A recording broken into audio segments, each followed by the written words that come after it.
starting in 3, 2, 1. I am a northerner born to northern parents who has lived in the north for the past 15 years of my life. This is why, necessarily coming from my side, we agree with the historical analysis that we get from side opening opposition. We agree with the problems that we get from side opening government. But note the extent to which the opening government analysis fails to fully interact with the historical analysis we get. We think that to the point where historically the north has been made underdeveloped by the colonial government and the extant government that exists now. What that allowed for was for NGOs to enter the necessary room, the playing field, the conversation before the government did. What this means is that in status quo, the reason the proliferation of NGOs exists in the first place is because the government failed to act both under colonialism and post-independence, meaning the government failed in its duty and the NGOs necessarily capitalized on the existence of this vacuum, and they have come in to make the situation so much worse. But before I get more into like my analysis and my case, I'm going to show you why these people can't win this debate. Because the burden these people foist upon us to win the debate is a very simple one. They say we simply need to prove that the government has both the incentive and the capacity to intervene in the north better than the NGOs do. That is not our burden. The motion says we should explain why the harm is greater than the good. The first thing we are going to establish here under this extension is that it creates a path dependency. What does this then mean into this debate? When individuals get so much money and cars given to them at a point where they do not work for such monies, what does it create in behavioral sciences? One, it gives these individuals a mental crutch on which even if you do not work and problems abound, individuals would come and solve them. Now, this is not independently a bad thing in all its instances. The point at which it's bad is when there are so many individuals available and so many of them competing to solve those things at the point that it naturally disincentivizes people from creating sustainable means for themselves. But secondly, the expectation of upliftment creates a sort of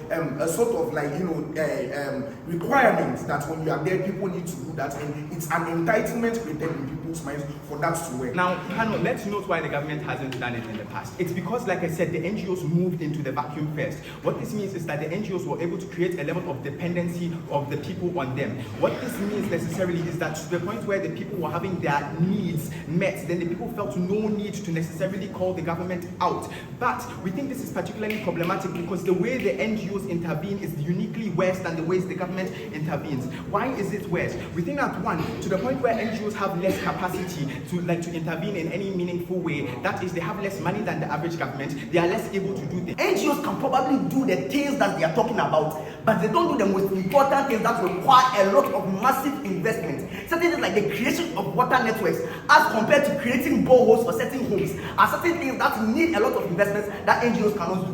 What does it mean if NGOs function very effectively, and why is it still a problem? First of all, when NGOs function effectively, people don't see the need to call on the government because it seems like a waste of resources in terms of time, in terms of connection to get access to media platforms, and in terms of wastage of money to make these things happen. What then is the problem? One, it creates the illusion of change because they don't actually solve the problems, but the people think that they are solving the problems. But also because of necessarily the types of interventions that these NGOs choose to provide. Because necessarily when it comes to implementing like big structural issues, what you need to do is you need to interface and interact necessarily with traditional governments. They would rather not do that because necessarily the way the NGOs approach these issues is that they approach them with an air of logistical and like technological superiority, meaning they often disregard northern perspectives. What that means necessarily is that to the point where they have decided that this is the best way to do this thing, they are going to do it in whatever way they please, and you people had better shut up and take it. Secondly, they said that for the existence of media, the existence of NGO gives you media visibility. Two problems with this. One, I think it's symmetrical because on our side, if there is no NGO and the people are rallying and fighting the government to question, it still brings media visibility because A, great news. B, accountability calls for a massive shock within the system that can even go else. The second prong of my analysis is on direct investment because, in fact, we live in a capitalist cyberpunk dystopia. I didn't create the world, it is the way it is, I was born into it. But we think that to the point where because of the North's status as a dependency and aid basket of Ghana, the investors have been dissuaded from investing into a market that they feel like is not going to return them anything on their investment. What that means is that investors go more into the south, investors go more into the coast. We think that this is uniquely problematic because the North does have resources. The North has resources in terms of land in terms of agriculture.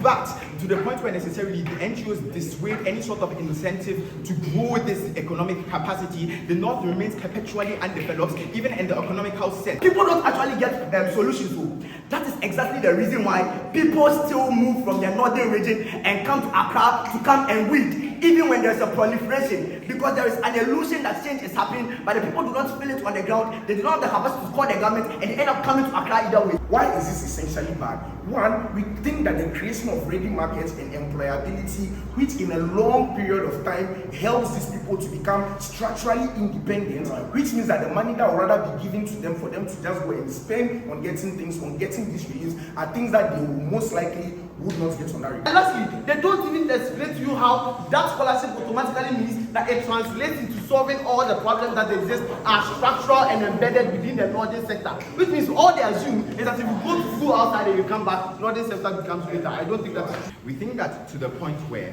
historically the North has been neglected, and the presence of NGOs exacerbates the neglect by necessarily masking the scale of the problem and dissuading people from seeking proper action, then you understand how simple and delicate our case is. The worst thing is when you are an ordinary being called a pepeni by other people because they believe you are standing in the streets for handouts and you are ideologically defeated. Even if you cannot give them help, don't let us give them help. Thank you. I'll take 2 POIs. I think no speaker and the debate has done that so far. I want to see the time if possible. Okay, great. So, the House believes that the proliferation of NGOs in northern Ghana has done more harm than good. First, it means that this debate is not about whether there is more harm in northern Ghana than good itself. You have to prove that this harm was done by the NGOs. So for example, if there is still poverty, you need to prove that it's the NGOs that did it. So let me give you an example. If you like me because I'm wearing this cute shades and I end up not liking you, you cannot say I'm leading you on just because you are still in a position of want. That's their comparative. That because NGOs are attractive and people are lazy or in their worst case foolish, that is why NGOs have done harm. That's not how it works, and you cannot win based off of that. Let me tell you something, Pam, and I'll begin with this. I cannot tell you who should break out of this room, but for the sake of time, I'll tell you who shouldn't break. Let's start with CG. CG says they will stop the government from doing development and stuff like that. Listen, panel, to be an NGO, you literally need licensing from the GRA and the Ghana Business Authority so they don't do things like tax you. The government is the reason you're an NGO in the first place. Secondly, they could have proven to us even one instance when the government said they would do a road and the NGO said no. Thirdly, they said that, oh, the NGOs, they don't have enough money, but somehow NGOs have done schools, NGOs have done roads, free roads, so that the government cannot take tolls. If they've done all of that, then the North would have been developed by now. Do you understand what I'm saying? You cannot buy them. The next thing they say is that they don't have local data and cannot do things. This is just from OG. But why that argument is even bad is this. Somehow they say investors somehow know all these problems and investors will not come. How did investors get that data? It means there is data in the very first place. What they then have to prove is that there is data, but these NGOs are not using it. CG have also shafted their opening, and I think PM and DPM have shafted each other. But let me start with what CG has done to them. Listen to this. DPM says there are big hotels and big investments in the north. He still can't tell me the name. But somehow, somehow these guys says investors know the north is not good and won't invest. Are they? OG says they are investing. CG says they are not investing. But Peace tells you that the reason we cannot tell for sure is that there is no visibility, and that's why our extension is very important. This ring was a ring I bought from a scholar who was from the north. If there was no MasterCard Foundation, she would have never had funding for a business, and I wouldn't know that I could have a ring like this. Visibility. Hamad was just a poor girl in the north who could only get a scholarship because of MasterCard and some other NGOs. What it means is that in our worst case, take it from me, in our worst case, when you get a MasterCard scholarship, you don't come back and do anything for the community. At least there is one less poor northerners. At least there's one more northerner who is doing things on the big stage, and a kid can see them and hope that they will also be great too. There's one more northerner shaking their ass on a yacht in Santorini. This is at least more good and not more harm. They cannot win. They say they are unique and they have different mechanisms than their opening.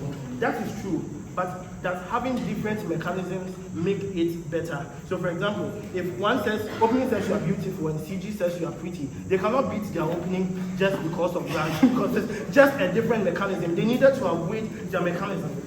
That doesn't mean opening's mechanism is good either. I will get to that. But listen to this panel. Their only case, which is a direct cause for proliferation, is accountability. That people will not hold the government accountable. I want you to listen to me very carefully, panel. Bawumia lost votes even in his own region. If that's not holding the government accountable, then I don't know what that is. But secondly, if the government is doing all these things, centralization, ignoring them, then why would the government care if they are even complaining? They don't explain that. But peace tells you, unlike OG, or unlike OO, that these people are educated. Fun fact, in the 1960s, the North had free SHS in all their schools. The reason they didn't have jobs or they look uneducated is that they didn't have visibility. And that's why our case is prior to any team. I'll take you. No. You are not speaking any sense. We are debating the real debate. It's not my fault. My opening didn't have a good grasp of motion analysis. Yes. We agree with you. Northern region had 3 SES before anyone. They have 3 universities. Volta has 1. Volta wasn't even seen. Northern was seen. They cannot argue that they are the poorest. I understand you are Voltarian and you want the Volta region to have visibility too. But do you know what the Volta region doesn't have? It doesn't have wage camps. Do you know what the Volta region doesn't have? It doesn't have large groups of people having bilharzia. Do you know what the Volta region doesn't have? It doesn't have the only active conflict in Ghana since the 1980s. Like, think about it. The North, it's so serious that the government even withdrew the police from that because they were killing police officers. That is why peace tells you that they need peculiar help.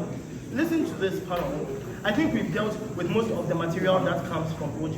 Let me weigh in on opening opposition. Opening opposition says they need help. I think we all know that they need help. But for opposition to win this debate, opposition should have told you how that proliferation came about and an assessment of its harms. Because, like they said, there's harms. He says there's good. Who do you believe? And this is why even Doblo agrees with that. Peace tells you that in the 1980s there was a specific problem. Nigerians had sacked Ghanaians in droves and had come back to the Rawlings government. Somehow, 3 years later, there was a famine in Ghana. There was no fat person in Ghana at that time. The reason Doblo and I get fat on yams is because of the proliferation. Peace tells you that when that famine came, Ghanaians died in droves, and the East and the West that had mines were contaminated. Because of that, they couldn't plant anymore there. That's how the proliferation came. They came to teach the people in the North how to farm on their uncontaminated land. Because yes, we agree there is no visibility. And that's how we came to highlight this.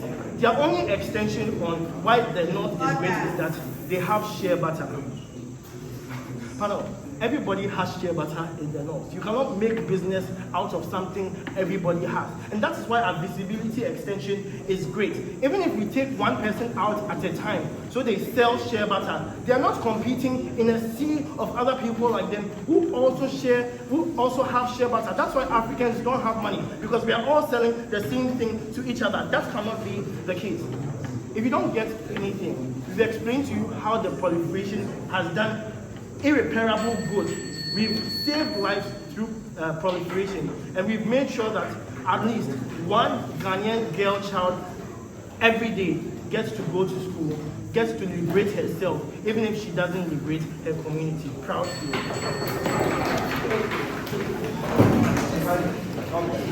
you.